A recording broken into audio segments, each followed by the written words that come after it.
আমাদের সাথে এসে উপস্থিত হয়েছেন বিএনপির কেন্দ্রীয় নেতৃবৃন্দ, বিএনপির কেন্দ্রীয় প্রচার সম্পাদক এবং বিএনপির সিনিয়র যুগ্ম মহাসচিব রুহুল কবির রিজভী আমাদের মাঝে এসে উপস্থিত হয়েছেন।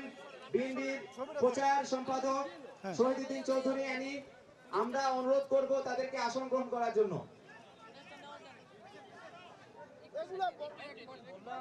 যারা বাম দিকে দাঁড়িয়ে আছেন, আমরা জুলাই বিপ্লবের আকাঙ্ক্ষার বাংলাদেশ বিনির্মাণ করার জন্য কাজ করছি, লড়েছি, সামনেও লড়ে যাব ইনশাআল্লাহ।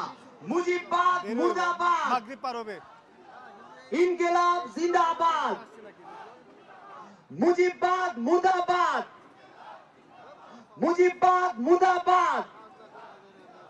দিয়েছি তো রক্ত, দিয়েছি তো রক্ত,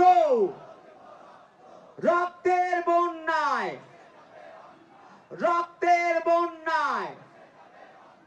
তোমার দেশ আমার দেশ, তোমার দেশ আমার দেশ, তোমার দেশ আমার দেশ। ক্ষমতা না জনতা, এই আপোষটা সংগ্রাম, দালালি না রাজপথ। মুজিববাদ মুর্দাবাদ, ইনকিলাব জিন্দাবাদ, গোলামি না আজাদি।